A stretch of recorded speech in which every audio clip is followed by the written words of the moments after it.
welcome to Wrestling at Random. I'm Jeremy Deemer. And I am Adam Summers. And this is the podcast where every week we review a classic television show, a weekly television program from a territory, random promotions. It could be anything, but we are looking at mostly, in Season 2, weekly television programs. Yes, exclusively weekly television programs here in Season 2. And as you said, it could be just about anything. We have thousands upon thousands upon thousands of hours of pro wrestling television. We dump into the randomizer. We run the randomizer. It picks a show, and that's what we watch. And my, oh my, what a treat we have for you, the listener, today, as we go deep into the archives of professional wrestling television for a territory that I had heard about from time to time, very much aware of it. I remember reading about it a little bit here or there in the magazines as a kid, but had never seen an episode of TV before until we watched this one, Continental Wrestling. The Continental Wrestling Federation. This episode is from October 14th, 1989. And let's learn a little bit about Continental Wrestling. In 1974, Ron Fuller purchased Southeastern Championship Wrestling, which was based in Knoxville, Tennessee. In 1977, Ron Fuller took over the territory that his grandfather and father had founded and expanded to also run in Alabama and the North Florida areas. He would sell Knoxville to Jim Crockett Promotions, only to buy it back in 1985. He named the promotion Continental Championship Wrestling and was ready to try to compete nationally with Vince McMahon. Wow. I'll have thoughts, granted, but we watched this from 1989, but competing nationally, my goodness. Yes, very high ambitions. In 1988, David Woods bought the controlling interest in the promotion from Ron Fuller, and he renamed it Continental Wrestling Federation. Well, if you throw Federation in there, then you're definitely national. Because it's another attempt to compete with Vince McMahon and appear to resemble a nationwide promotion, even to the point of getting an odd national television deal. They were on national TV with the Financial News Network. Wow. This show, this program, these characters on national television on the Financial News Network. It's almost as ridiculous as ECW being on TNN. Yes, the Financial News Network would eventually evolve into what is modern-day CNBC. So their last TV episode aired on November 25th, 1989. The promotion closed after their final show on December 6th, 1989. Now, so this is yet another promotion that the randomizer has served up the dying days of here for us. Yes. Are they trying to tell us about the future of this podcast? We are on much more solid ground, whether it be financial or creatively, than late stage Continental Wrestling Federation. I am very confident of that. If you were ever wondering if these shows were picked at random, nobody would pick the dying days of every single one of these territories. No, you would pick the glory days of the territories. Yeah, it is a tremendously weird quirk of the randomizer that this is what it gives us, but that's why we're here. Yeah, so we're in October 14th, 1989. Again, this promotion will close December of 1989. So this show comes to us from the Montgomery Civic Center, Montgomery, Alabama, and we're told that they're having a mink tournament. They're giving away some mink coats. Yes, this is brought up at every possible instance on this show. There's one other thing that's brought up as much as this. We'll get to that momentarily. But yes, the third annual mink tournament. Apparently, one lucky lady, as they say, will win a coat. And apparently this is happening on every show on the loop here in Continental Wrestling Federation. And it's not explained very well at all by the end of the show, but it is explained incredibly poorly here at the start in that they don't explain it. I'm left to wonder, is there a women's wrestling tournament and the winner of that tournament gets the mink coats? Is there a woman assigned to every wrestler on these shows? And then whoever's corresponding wrestler wins the tournament, they get the mink coat each night. I don't know. It's also just so weird to me here in Alabama that the big prize, the way to try to get people out to the shows is giving away mink coats. And also, how did they get all of these mink coats? What is going on? Mink coats they're giving away, yeah. Yeah, what is going on in Continental? What is going on in Alabama? Is there a side business that they're laundering money through? So many questions. You thought the explanation of the mink tournament was bad.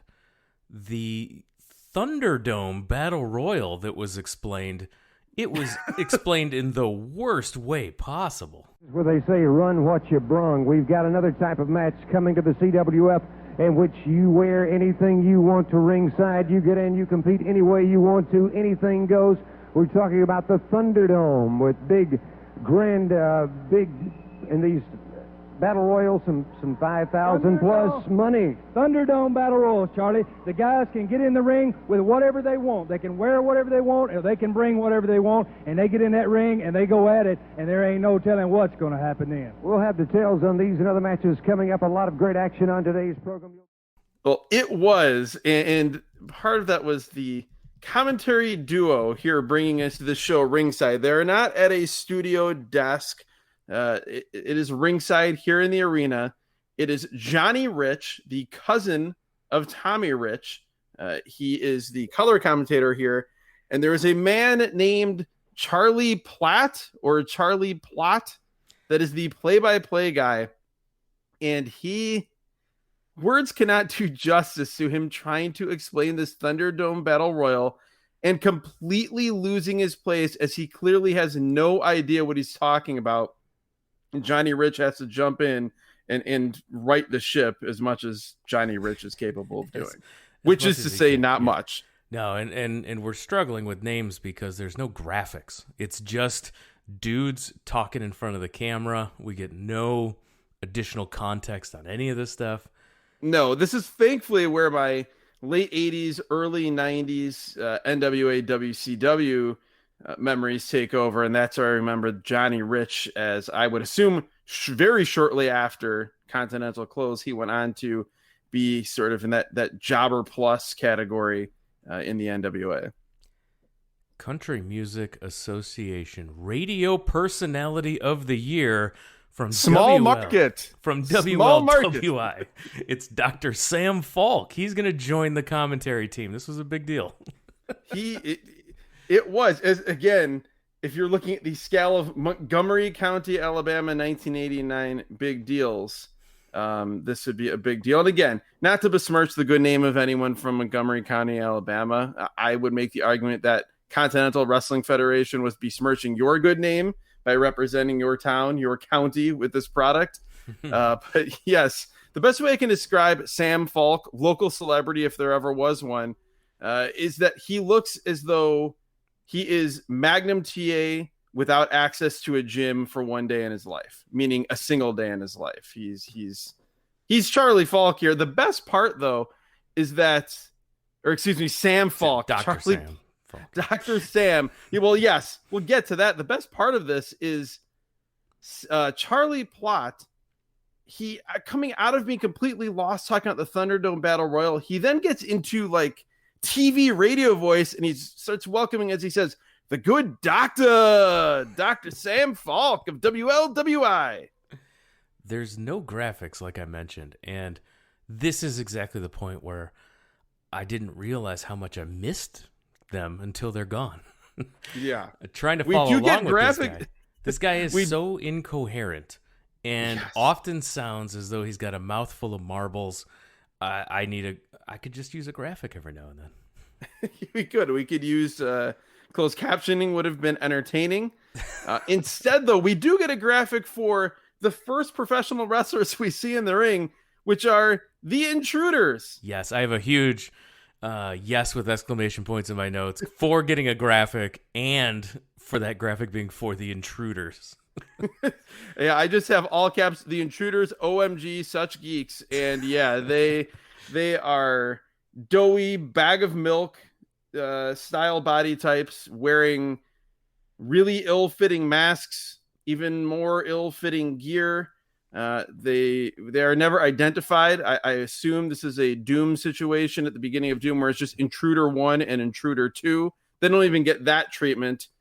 Their opponents, however, are the Southern Boys. Yeah. Them wild-eyed Southern Boys, as Charlie Plott calls them. It is a very young Steve Armstrong and Tracy Smothers who would go on to be the Southern Boys and then later the Young Pistols in WCW.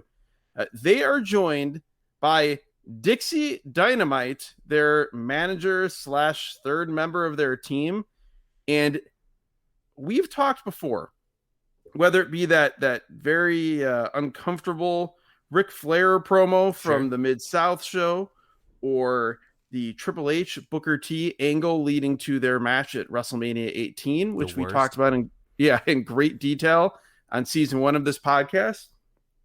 This, though, in 1989, all pretense is dropped, and this is just the most casually, openly racist thing I think I've ever seen on a professional wrestling show.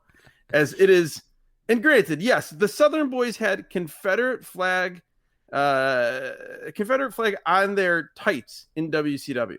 But here, every possible piece of paraphernalia that Steve Armstrong, Tracy Smothers, and their manager, Dixie Dynamite, have is adorned with the Confederate flag. It is on their tights. It is on their knee pads.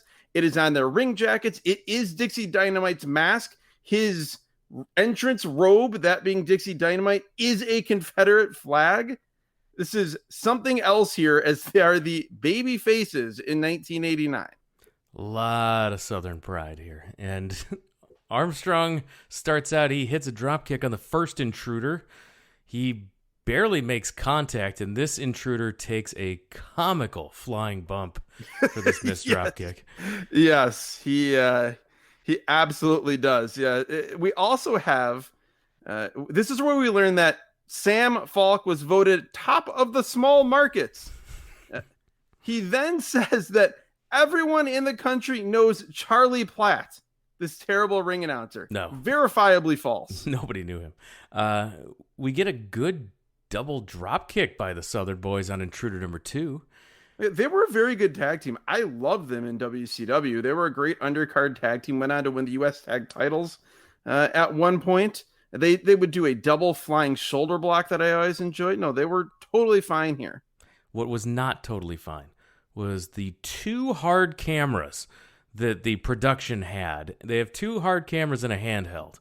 And it was so disorienting when they would switch to the other hard camera. The angle you would be at, the guys are on the opposite corners that they were just in. And yeah, it's a reverse angle. It like when you're watching pro sports, and they'll go to, a lot of times in football coverage, they'll do this. They'll go to the reverse angle replay. Yeah. But here we're cutting back and forth live between 2 camera shots that basically are mirror images of each other. Very disorienting, on top of the fact that the video quality was not fantastic either. Double teaming by the Southern Boys. They put the Dixie dial tone on them. Well, yeah, Dixie Dynamite, he's talking about the Dixie dial tone, and we cannot let go by just how terrible of a talker he is here. And it's one of those things, again, in the great tradition of number 1, Paul Jones, when you have a manager whose job is ostensibly to be the mouthpiece for guys that can't talk, and he's as bad, if not worse, of a talker than the guys he's managing. Speaking of bad things, how about, I can't remember whether this was the intruder that had some red on his gear or the one that was dressed in all black, but he hits a, as Charlie Platt calls it, high flying dropkick that was in fact quite low. It struggled to get above the belt line, and this was not an intentional dropkick to the knee. I was hoping for more of that, though. Instead, what we got was a lot of college football talk from these wrestling broadcasters, as you do in Alabama, I guess. As you do. The intruders take control. Tracy Smothers appears to be a foot taller than one of ththese intruders, and it looks hilarious. Apparently, the way this masked man intrudes is by going under everything. His height or lack thereof keeps him off the radar. Smothers tries to fight back, misses a charge in the corner. Intruder goes to the top, misses a leg drop. You don't think that was Bobby Eaton, do you? It was real close. Could have gone either way. Hot tag to Armstrong, but Intruder cuts him off with an eye rake, and then time stands still as they can't figure out what to do next.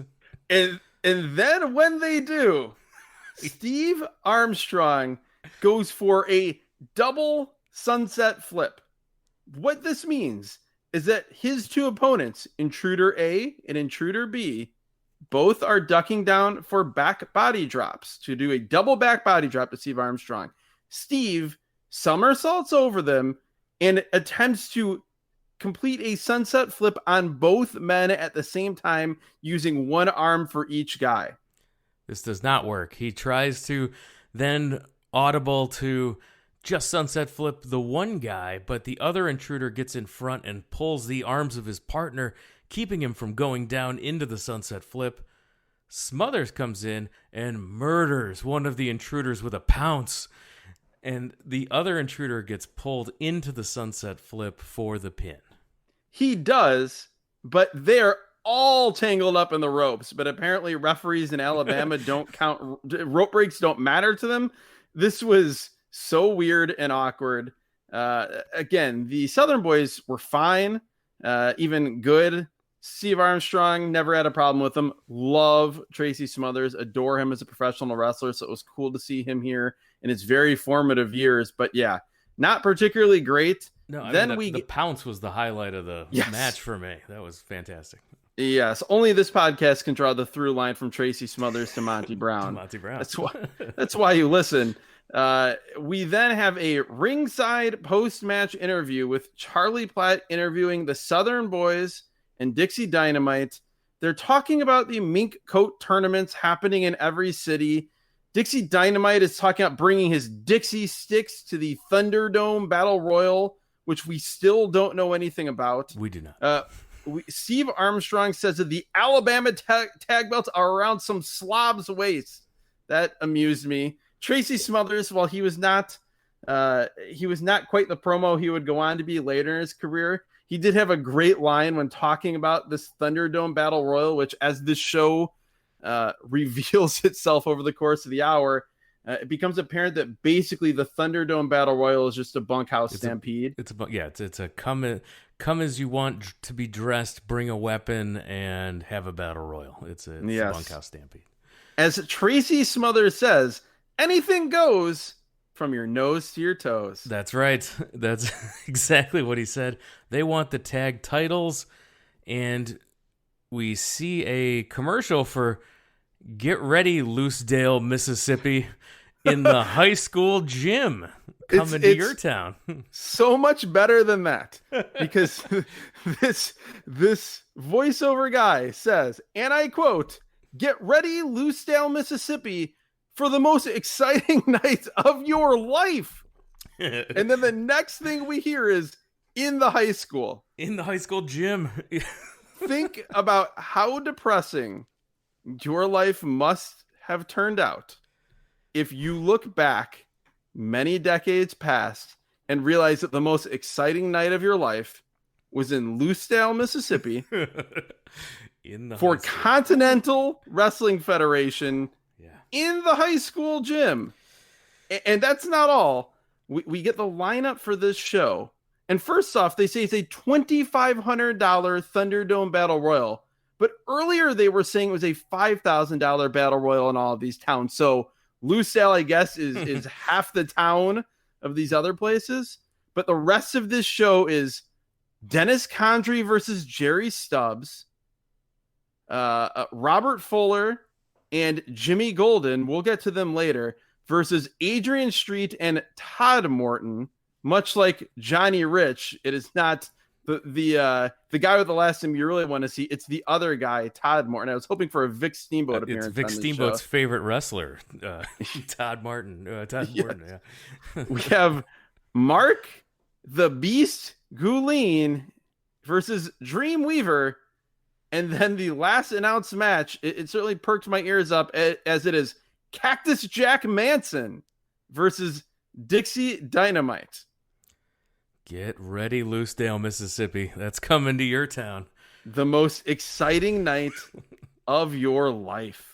Now, we will hear this commercial and this card at 4 every times. single break. It's unbearable by the end. That's why we're so loopy already just talking about Loosedale, Mississippi. This is all we heard about. I'm all for promoting the house shows, but my God, like, mix it up a little bit. At least we do have some sort of localized promos. You've got guys throughout the show interspersed where they're talking about the Battle Royal. We have Dennis Condrey saying that's my dream match, baby. He's saying everything that he ends his promo with a great line that I don't understand, but I absolutely loved. He says, and this is a direct quote, "Everything that's open, we're going to close, and everything that's closed, we're going to open." Now, this is one thing that I'm always looking for when we parachute into weekly television shows is how soon am I caught up on what's going on in the territory? Because I'm a new viewer and I just turned it on for the first time. And Dennis Condrey, where he's identified as the champion. He's the world's heavyweight champion here in Continental. And we find out about the other title holders as the show goes on. But this is the first one that's revealed to us that during this promo, Dennis Condrey is the champion. Yes, Dennis Condrey, formerly one half of the Midnight Express with Bobby Eaton, here is the champion of Alabama, the Continental Wrestling Federation champion. We come back from commercial, and there's a guy, and that's the best way I can describe him. He's just a guy in a black shirt with like this weird horizontal red stripe. It's like a sweater, I guess. And it is Jerry Stubbs, who apparently has caused problems with the Studs stable. So the only thing I care about is that Jerry Stubbs here says, and I quote, "I will break your leg continuously until you quit." Yes. Which begs the question, how sadistic is Jerry Stubbs? Is he going to break the man's leg, wait for it to heal, and then just as it heals, break it again? Continuously. Can you break a leg continuously if it's already broken? We see a replay of a bunch of guys fighting in the ring, Fuller down, and Jerry Stubbs putting on the figure four, and Fuller's leg is injured at the hands of this figure four leg lock. We should mention a few things here. Robert Fuller, for one, we'll get to it later, absolutely carries this professional wrestling program. 100%. We mentioned at the top that he was the owner and was one of the biggest stars here at the time. And yes, and there's two. There's Robert Fuller and his brother Ron Fuller. But Robert Fuller is the standout performer. We don't see Ron here. It's all about Robert. Robert Fuller is Colonel Rob Parker. For those of you that were fans of WCW in the mid-90s, he is so great on this show. And yeah, so you have him here. You also have in the Stud Stable as well. They have two managers. The other manager is Downtown Bruno, a very young Harvey Whippleman. That's right. And I never cared much for Colonel Parker in WCW. Pretty much a zero for me. And that's why I was so blown away at the performance of Robert Fuller on the show. We'll get to it a little in more detail later. But yeah, I was like, how can this be the same guy from WCW? Totally different and just a heck of a performer here.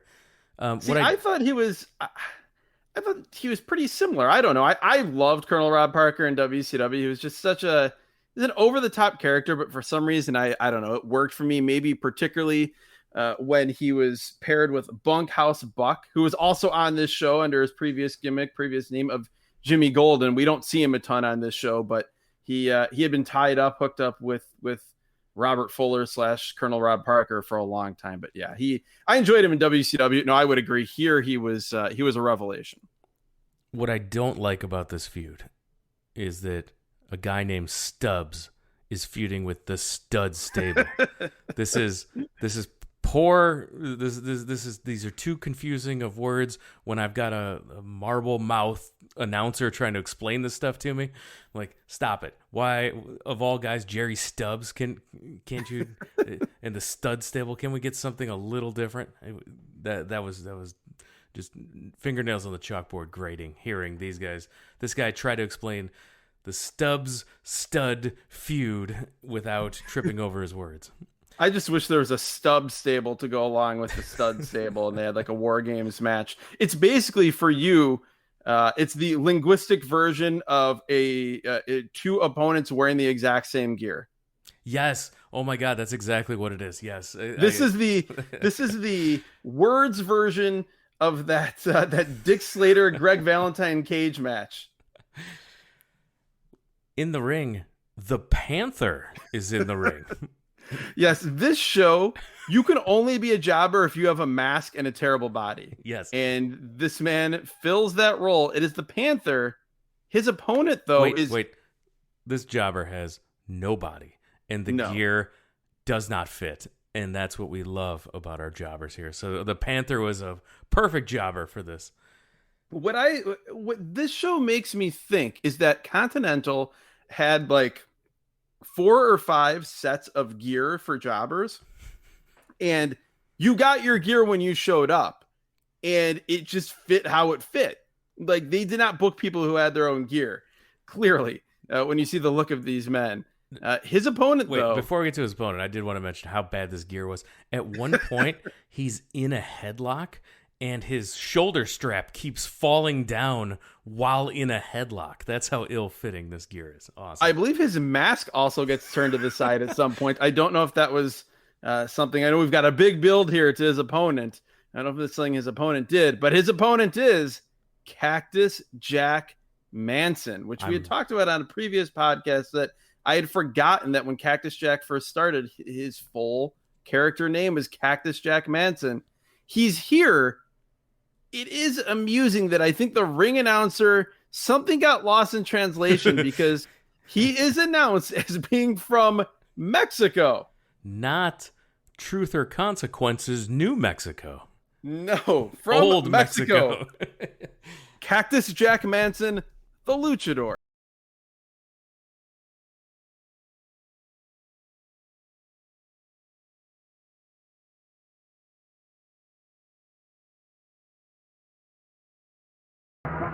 His opponent, 260 pounds, from Mexico, Cactus Jack Manson.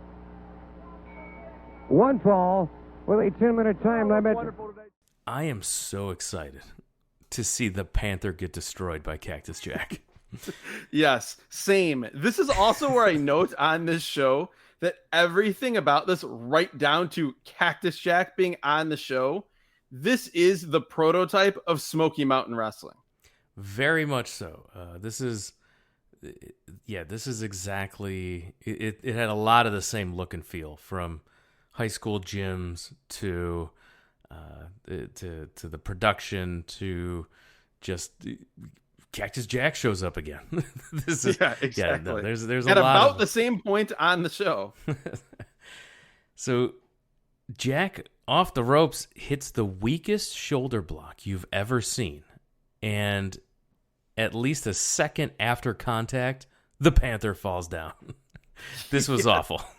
Yes, it was awful, but it was also great. I'm on record as always saying I don't want, give me great, give me terrible, but don't give me boring. 100%. And this had some great fun bad moments in wrestling. It also had Robert Fuller just being tremendous here, joining the commentary team, hyping up how great and how crazy Cactus Jack Manson was. Panther tries to reverse a hip toss with a hip toss, but Jack just clotheslines him down. Yeah, kills him with a clothesline, then hits another big diving lariat, and then just starts ripping at the Panther's face and screaming. And yes, it's not the Cactus Jack we'll know a year or two later, but he still is standing out on this show. He's also in about as good of shape as you'll see Cactus Jack be. Like there's not a muscle to be found, but he's not. There's no shirt. It's just the long tights and the singlet top. And yeah, he's moving well also. Yeah, he goes for a cover, but picks the man up for more punishment. Belly to back suplex, picks him up at 2 again. Panther's thrown outside. We get a backbreaker on the floor. Which is an incredibly lame move. At first I'm like, oh, come on. Cactus Jack is throwing the guy out to the floor, and all the damage he's going to do is a backbreaker on the floor. No. It's like when a guy puts a submission move on the floor, and it's supposed to hurt more. What is that? Because it's harder for the guy to push up when he's pushing up on concrete to try to get out? He was just positioning him so that he could go off the ring apron, nails him with an elbow drop. This was brutal all around. This was brutal for the Panther and brutal for Jack on this fall. Yeah, absolutely. And no blue mats here in Montgomery, Alabama. All concrete for Cactus Jack to land on, as well as landing on the Panther. He then rolls said Panther back into the ring, or he rolls back into the ring, and wins by a very fast count out. One of my big pet peeves in wrestling, which we've talked about in the past on this podcast, particularly in some of those older WWF shows we've reviewed, where when there's a count out finish, you know it's coming because the referee counts so much faster than he would if he was counting when there is not going to be a count out finish. No, this is not a Japanese announcer counting with urgency as the man struggles to get back. No, this is just everyone just counting quickly to 10 and match is over. Yes. After that, Lou Stell is going to have the best night of their lives again. Then we come back and it's a stud stable promo. Robert Fuller is great here, saying you're going to see devastation. Meanwhile, Cactus Jack and Downtown Bruno, Harvey Whippleman, are just being ridiculous in the foreground. Brian Lee, I cannot put into words properly how ridiculous he looks standing there with his like feathered mullet and whatever the hell it was that he was wearing. He's a part of this stud stable. Robert Fuller is not even limping, he says, as he's limping around. This was great. You mentioned Downtown Bruno as Harvey Whippleman. Interesting note I did not know. Harvey Whippleman was in the car with Joey Morella when he got in the car accident that killed him. I had no idea. I did not either. I learned this when I was on the Wikipedia page trying to confirm that Downtown Bruno was in fact Harvey Whippleman. And saw that interesting fact I did not know.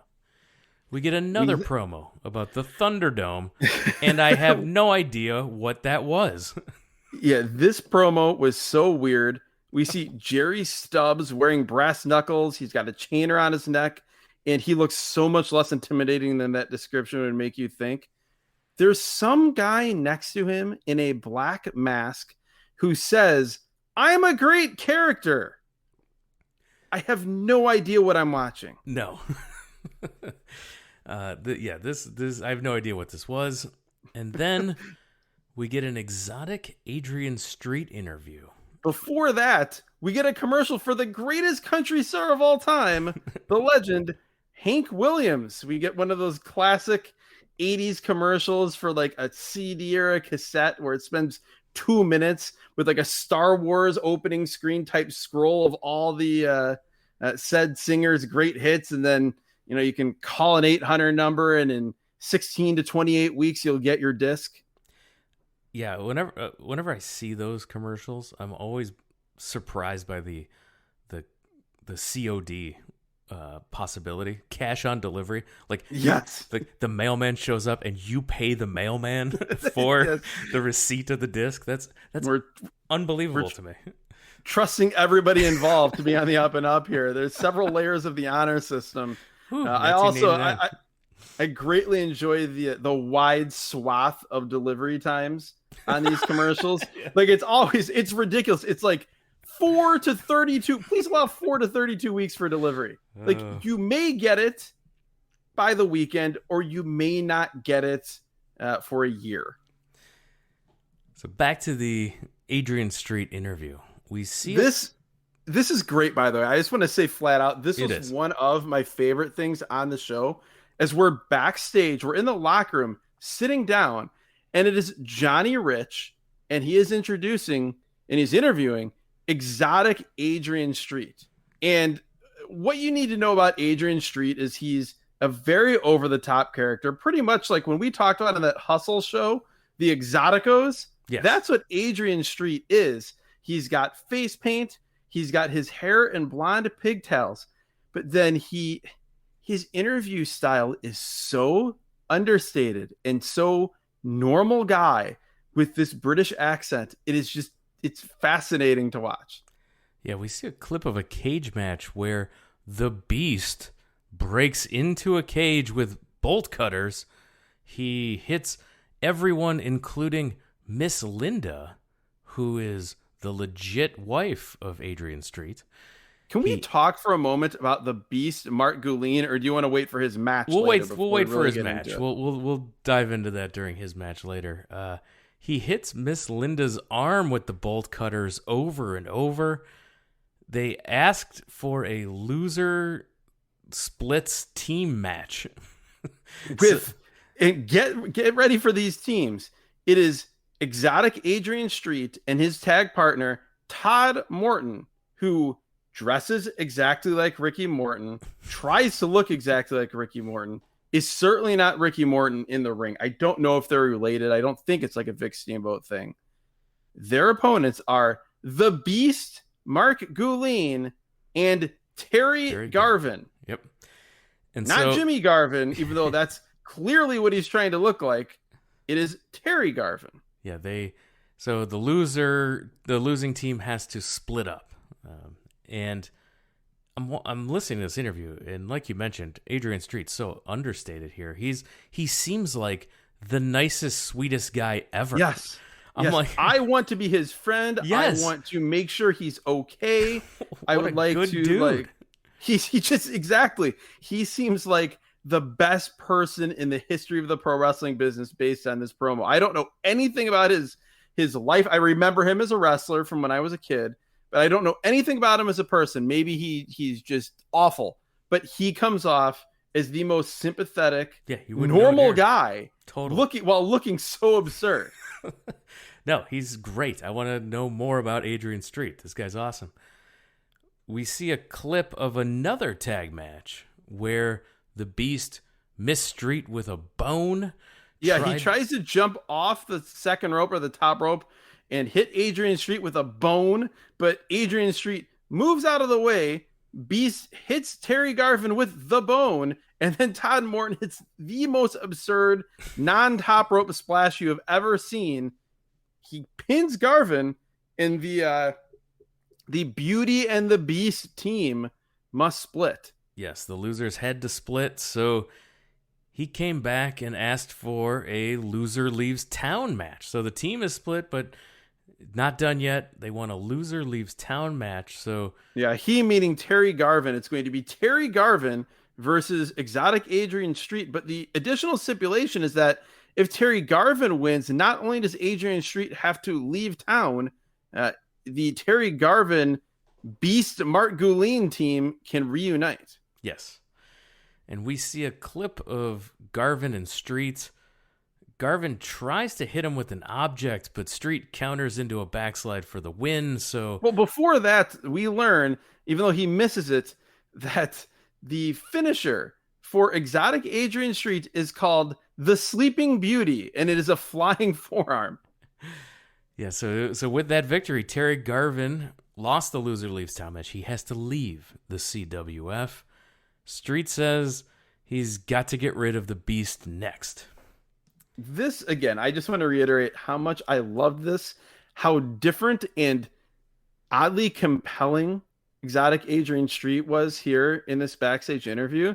Like you said, it, for whatever reason, it engendered more sympathy and more goodwill for me as a fan towards the babyface here, exotic Adrian Street, than almost anything we've seen on this season of this podcast with Pro Wrestling TV. This was so effective. Yeah, especially when like both of us are like, "Oh, this guy's awesome." Yeah, exactly. The Thunderdome promo by the stud stable before commercial. After commercial, Chief Little End is in the ring. His opponent, the aforementioned The Beast, Mark Gooling. Now we can talk about Mark Gooling. This guy, I might go out on a limb here and say that of any pushed wrestler that we've seen in, between season 1 and season 2, if you're listening in linear fashion, we are well over 50 episodes now, plus all the Patreon podcasts, which we'll get to before this show ends. The Beast, Mark Gooling, might be the worst, least convincing wrestler that I've seen on this show. Any show we've watched in terms of anybody that had any push whatsoever. Just terrible. He's supposed to be like a knockoff of Bruiser Brody or the Missing Link. Yeah, it looks like a combination of the two. I think almost more Missing Link without the green. Yeah. Well, so he's out there. He has like this mask / face paint. He's supposed to be this wild, uncontrollable guy, but then he just has a regular name. Like, imagine, Mark Gooling. Like, imagine if Bruiser Brody was just like Bruiser Bob Jones.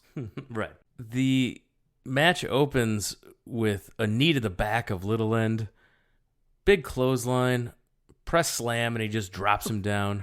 Before that, he hits the clothesline and then hits a jumping 1-foot stomp. And this is the point where I note this guy is just so old and fat looking. Like he's not rotund, but he has no qualities that would make him seem like a beast, that would make him seem like a bruiser, that would make him seem like a berserker or the Missing Link. Nothing. It's just like they had a guy who wasn't 5'6" and said, "Here, go out and be Bruiser Brody," which he was not. Although he did hit a big boot for the win. Gooling then slams Little End over the top to the floor. And this was terrifying. A press slam, and he just drops him over the top rope to the floor. But then he has to cut a promo. He's mad. He yells. Please tell me that you're going to play this for the fine listeners, because I cannot, and you cannot do justice to this man's voice. This guy. So like we watch him kill this dude. Like he's terrible, but like he's okay. He throws the guy over the top rope. Okay, he's trying to be scary. He gets on the mic and he has this high-pitched 12-year-old boy voice as he screams, "I'm going to kill anybody who gets in the ring with me." And then I was not expecting that voice. No, this was like a Saturday Night Live skit. It's like when Mike Tyson, like the first time you hear Mike Tyson speak after watching him fight, and you're like, oh my gosh, I did not expect that voice to come out of that man. Same situation. Get that man a manager. That's the type of voice he has. And then, as you said, he ends his promo by screaming, "I am mad." He is certainly a madman. I'm going to kill anybody that gets in the ring with me. Everybody is going to get the same treatment. You, him, anybody that gets in the ring. I am mad. Well, obviously this is tough because of what has happened with his partner. Fuller comes out. He's got an idea. He can God. solve your problem.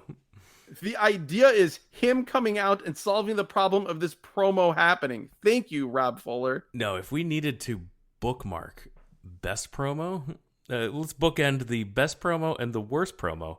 We had the characters right here. We could see it on the screen. Yes. We Absolutely. Everyone else will fit somewhere in between these two guys. This was somewhat like the Championship Wrestling from Florida show that we reviewed. Was Rick Fuller, my God, Ric Flair and Jesse Barr. Yes, Ric Flair and Jesse Barr side by side in the frame, both talking at nearly the same time. It's about that level of difference here between Robert Fuller and the Beast, Mark Gooling. So he's going to replace your beauty, replacing Garvin, and Miss Sylvia comes out. Miss Sylvia is Fuller's legit wife, and she will now be the valet for the Beast, Mark Gooling, and the Beast carries her away over his shoulder. Charlie Platt, in the only good line of the night from him, just says, "Oh, brother." And I could not agree more. We go to commercial. We come back. And there are two men in the ring. One is Lou Fabiano, who, like, wow, that's a name I hadn't heard or thought of in a long time. Another early 90s WCW jobber here filling the same role. I had no Lou Fabiano prior knowledge. So this was... Lou Fabiano was like in the same stratosphere, if you can call it stratosphere, as like George South, the Italian Stallion, Zan Panzer. That level of WCW jobber in the early 90s.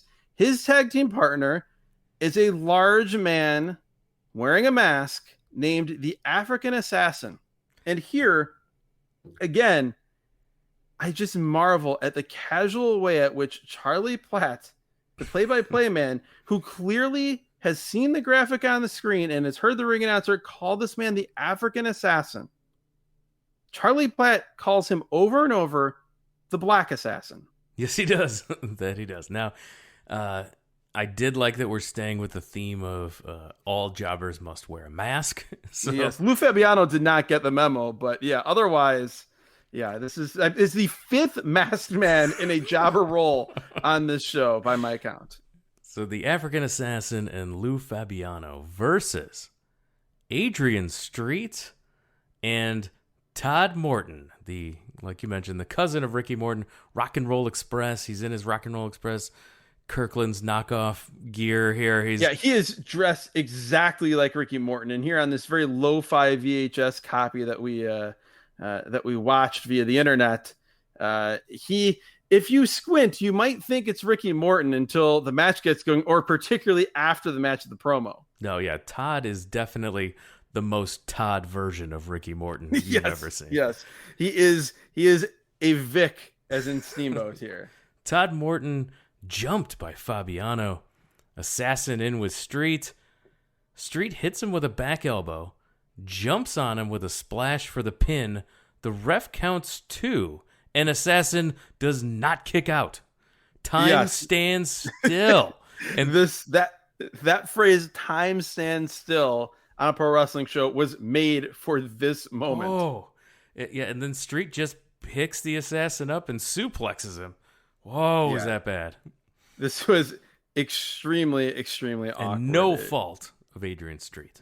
No fault of Adrian Street at all. I also just wanted to note that early in this match, Lou Fabiano jumps Todd Morton and hits a clothesline on him. And this is where I note that every guy on this show, whether it be a pushed guy, a jobber, everything in between, everybody has hit at least one clothesline, even in these very short matches, and several people have hit multiple clotheslines. That is the move of the night. It is the move of the county here in Continental.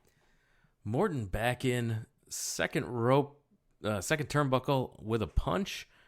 We get double clothesline on Assassin. Morton off the top with a drop kick. Street comes back in. He puts him in a leg lock and bridges back and gets the pin. Yeah, it happened so fast that I couldn't tell whether it was a pin or a submission, but I guess it was a pin. And yeah, that's that. We then go to Get Ready Lou Style. The greatest night of your life is coming. We come back. Todd cuts a promo. Yes, we come back, and Adrian Street, first, he says, he couldn't do it without Todd Morton's support. And again, it's like, oh my God, Adrian Street, you are the best friend someone could ever want to have. 100%. You're just a great man, just a great, sympathetic, empathetic man here in this professional wrestling business. Then we have this promo from Todd Morton where he says, "The rock and roll, and Adrian Street is here to say, Daddy." And I'm like, Todd Morton, you are not the Rock and Roll Express. You are not. Just stop. But worse than that, just to lay out, before I describe this, to lay out the scene, these are ringside promos where there's one camera. The announcer is looking at the camera. The wrestlers are supposed to look at the camera. Here, Todd Morton continuously looks the exact opposite direction of the camera the whole time he's cutting this promo, and you can see Adrian Street again, being too nice to just like slap him upside the head. But you can see him trying to like telepathically will Todd Morton to realize that the camera is right in front of him instead of on the other side of the building. It does not work. No, this promo's terrible. He mentions that they have a tag title match coming up. Street tries to pull the mic away. Like, that's enough, Todd. And then he says that we want the belts. We will take care of the Beast and the Stud stable. And I believe Adrian Street will. Absolutely. I believe him. Terrible promo from Todd Morton. He was just absolutely drowning. And the worst part was he didn't realize that he was. He thought it was going well. No, just like he thinks he's just like Ricky Morton. Exactly. So Jeff Jarrett video package, a new up-and-comer on his way to the CWF. This was fantastic. This was maybe, other than Robert Fuller talking, this might have been the best thing on this show. This is awesome.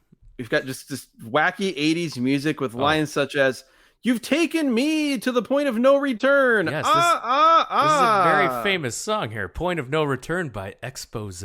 Absolutely. Yeah, this was. There you go. Yeah, this is a good jam.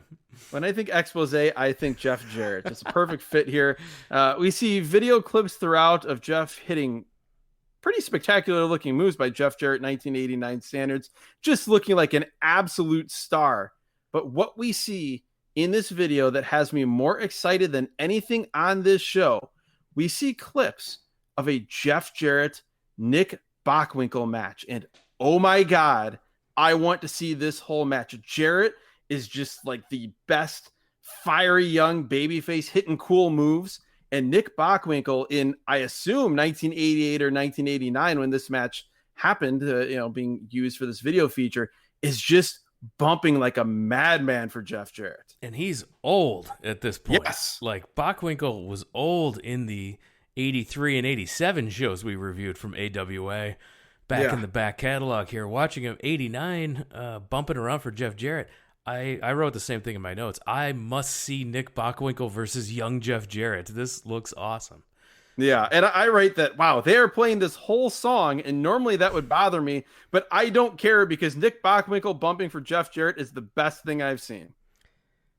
The CWF champion, Dennis Condrey. He wants to give $1,000 away. Robert Fuller. It's some sort of DDT challenge, they say. He says he has $1,000. He's trying to give it away. And he says that people from Alabama are gutless dogs. Robert Fuller comes in the ring. He has yet another idea. I am all for Robert Fuller's ideas here on this program. He's adding $1,000 to the challenge. But somehow when he adds 1,000 to 1,000, that means that it's a $3,000 challenge. I don't understand. Alabama math. And Jerry Stubbs, can you take the DDT, then get up and touch all four corners? That is the DDT challenge.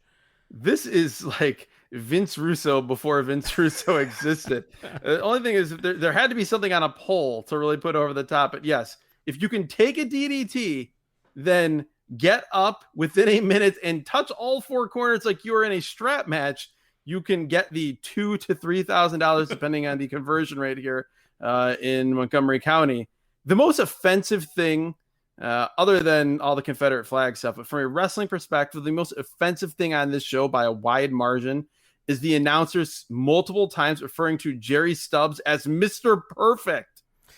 Yeah, I was uncomfortable with that. Stubbs. It is a Grand Canyon-sized chasm between Mr. Perfect Jerry Stubbs and Mr. Perfect Kurt Hennig in every conceivable way. So Stubbs comes out. Let's note, by the way, the look for him here. He's still wearing that sweater, and he's wearing his red tights underneath. I'll give up $1,000 if you can take the figure four and get up and touch all four corners. And Condrey says he can do it. Fuller then puts his hands on Stubbs, who shoves Fuller hard out of the way. Condrey then kicks Stubbs and holds him for Fuller. He tries to hit Stubbs, who gets free, so Fuller hits Condrey instead. Stubbs then puts the figure 4 on Fuller again, like we saw earlier in the show. Condrey breaks it up, hits his DDT, and then they double team on Stubbs until the babyface is all run down. Then the heels join them. There's like 20 dudes in the ring, and we have a huge brawl breakout. We do. There's a few things. First, I should note that I was very excited, and then we didn't see him elsewhere at all on this show. But not only did the Southern Boys, Tracy Smothers and Steve Armstrong came out, Brad Armstrong apparently came out from the back as well, unless it was just a mistake from Charlie Platt. As you said, the ring completely fills up. Ostensibly, this was a deal where it's like, oh, well, get ready, Loosedale. This is what the $2,500 Battle Royal is going to look like. Best night of your life. Yeah.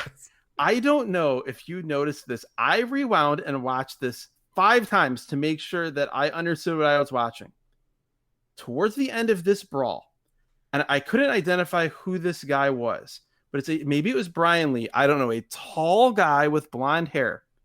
He goes to the right-hand side corner nearest the camera. He climbs up to the second rope and starts raining punches down. The only problem is there is not a man in the corner for him to hit. He is doing the 10 punches thing, and it is just to air. I rewound this, like I said, watch that again. No less than 5 times to try to figure out what in the hell this was.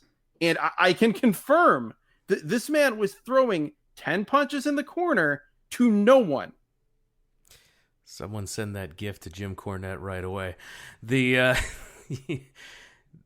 We've got Jerry Stubbs, the Southern Boys, and Dixie Dynamite cutting a promo after the commercial.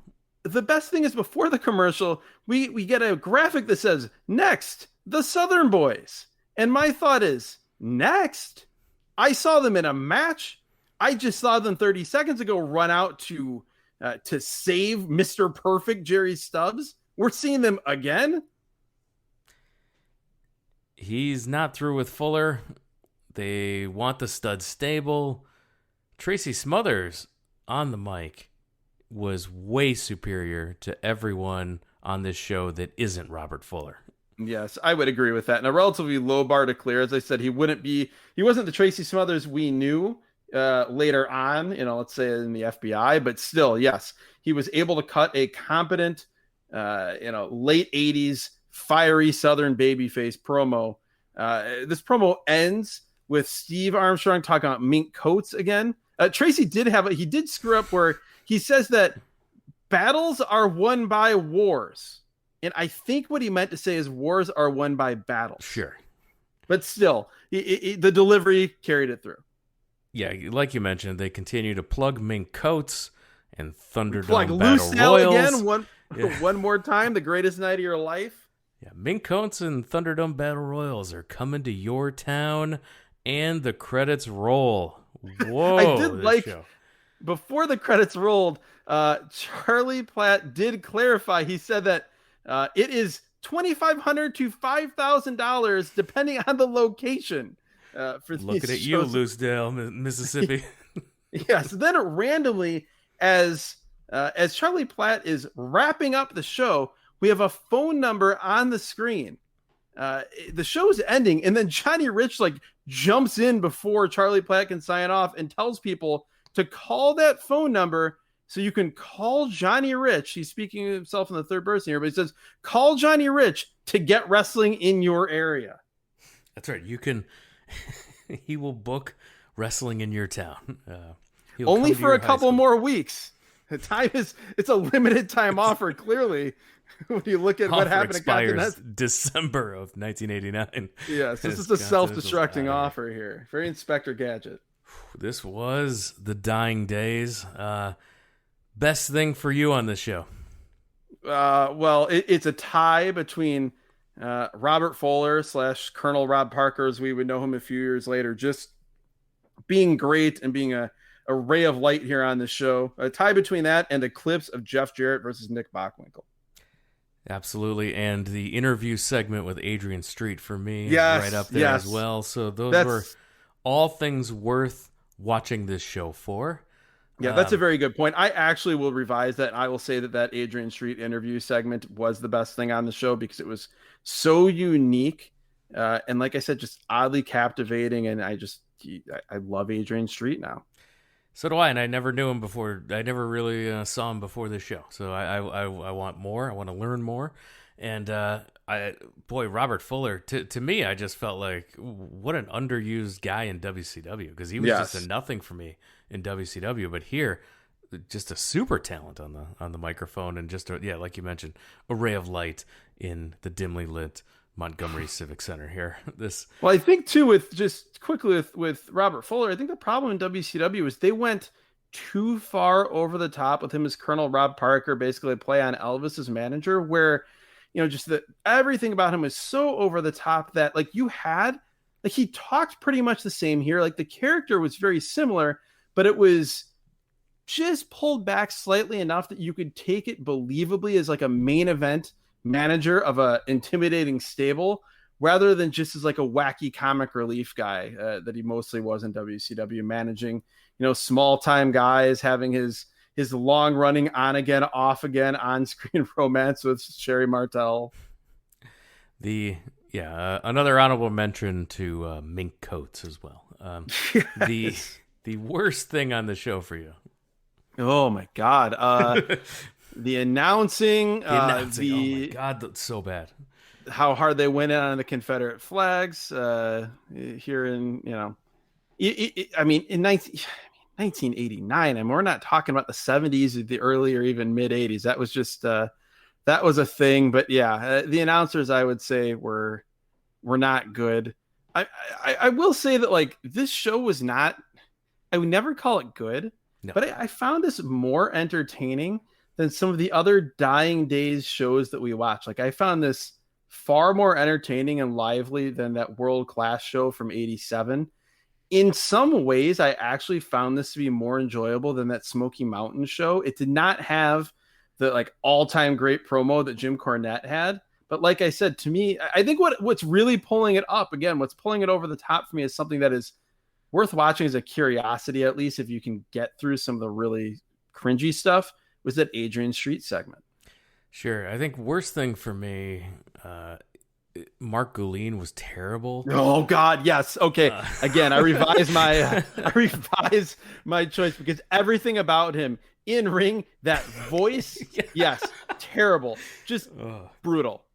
Yeah, but no, it's exactly, when you watch the show, it's exactly the Alabama territory, the North Florida territory. You know exactly where you are regionally watching this television program. If you fired this up in Lucedale, Mississippi on a Saturday morning, this is your kind of wrestling. And there's some charm to that. Especially here in 1989, watching a show that is so clearly identifiable and tied to a particular area as a territory. That's right. It's kind of an oddball thing. Just a few months prior to this, the Macho Man Randy Savage was defending the WWF Championship against Hulk Hogan after the Mega Power storyline at a WrestleMania, and this show was airing many months later than that match. Wild. To let you know how just the regional territory still existed, even though it was only for a couple of months left. Yeah, they were hanging on, and I mean, what you mentioned about the WWF and how massively successful they were at that time, I mean, that plays into the talent level or lack thereof on the show, and that territories, didn't have a whole lot to work with. You either had really young guys like the Southern Boys, who you're likely to lose, or older, past their prime, or sort of mid-card guys that you're trying to push as top guys like Dennis Condrey. And then if you were lucky, you had a real diamond in the rough that could carry the promotion from a talking side and as a manager like Robert Fuller. Yeah, at the same time, the NWA, Jim Crockett Promotions, was putting out a trilogy of Ricky Steamboat and Ric Flair classics. So, just to say that this was a small time as small time could get. And well, think about so this is what, October of 89? Yep. We're pretty close to right around the time frame of that Clash of the Champions with the Ric Flair Terry Funk match the I Quit match, the great, JTEX Corporation stuff with Muta, Gary Hart, and Terry Funk. So yeah, it's wild to see a territory like this with, like you said, what WWF and NWA were doing at the same time. Which is, it's really the same kind of juxtaposition for Smoky Mountain at the same time with WCW, ECW, and the WWF. So absolutely. If you want to hear us review that Clash of the Champions 1989 with Flair and Funk's I Quit match, you can hear us review that on our Patreon feed. It is there waiting for you. All you got to do is sign up because someone signed up for the tier where you could be the randomizer and you can request bonus content, and that show was chosen for us. We watched it. We have other shows that just the randomizer picks, and it's a couple of matches. It's not a full show, or it's something weird. It's a weird tape, a weird Coliseum home video. Yeah, so there's just something that doesn't fit into the major events of season 1 or the weekly television of season 2. So we throw it into the bonus feed on the Patreon. We have hours and hours of free content in the bonus feed right now. If you sign up for the tier that gets you bonus content on the Patreon, you can start listening to that entire back catalog right now. Again, it's evergreen content just like this, so you can listen to that. A bunch of 5-star matches, including the one I mentioned, Flair and Funk. There's a lot of great stuff, a lot of wacky stuff. And if you go to the tier where you can choose the show, you can executive produce it, you can pick a show, be the randomizer, and we will review it for you. Everyone's been very nice and kind and hasn't made us watch something horrible yet. You can hear Adam get broken by Haystacks Calhoun in... Yeah, what do you mean they haven't made us watch something horrible yet? We watched a 1973... The randomizer made us do that, not a fan, not a listener. Okay. I'm mistaken. My brain is still broken from watching Stacks 2 hours into a 1973 all-star wrestling Madison Square Garden show. But yes, to your point, if you're listening in linear fashion right now at the same time that this podcast came out, we have more than a dozen episodes in the Patreon feed, exclusive to that feed. And like you said, just running the gamut of great stuff, wacky stuff, and everything in between. That's right. So you can sign up for that tier, get all that bonus content. You can also bump yourself up to the tier that gets you a T-shirt and the bonus content. Get yourself a T-shirt, bonus content, bump right back down to just bonus content after you get your shirt, and enjoy hours and hours of the back catalog that we just mentioned. But also, every single Thursday, new episodes hitting the Patreon. As new episodes hit the free feed on Sundays, that's 2 shows a week for you if you sign up for the Patreon. Yeah, absolutely. There's no shortage of content. We've heard from a lot of people who have listened to everything. They've started at a certain point, they've binged, and they just couldn't get enough of the show. They wanted to support it, help us continue doing this podcast on a weekly basis, and so now they have additional content to listen to. That's right. We can't do the show without the support of our listeners, so if you can support us financially, please do that, and we will give you bonus content at the Patreon. If you can't support us financially in these times, we understand that as well. We rely on your word of mouth then to tell your wrestling fan friends about the show. Tell your friends that used to be wrestling fans about the show. Maybe they want to come take a trip down memory lane with us. Yeah, make sure you also tell your former friends who might have been wrestling fans about this show. I have no idea how they would react to this podcast. If you want to inflict the beast, Mark Gouling's voice on them and see if, I don't know, just imagine what type of text you'd get back from them before they block your number forever. Give it a shot. And the best way to interact with the show, we'd love to hear from people that are listening to whatever episode you're on. We want to hear about your thoughts on that show, that event, anything about wrestling. Go ahead and shoot us a message on Twitter at WrestleAtRandom.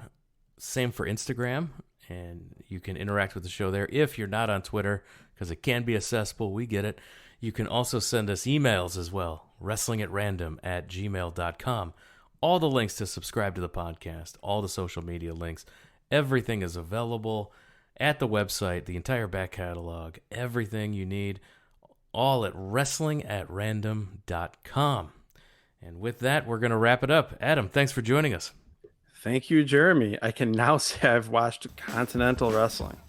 A first for me as well.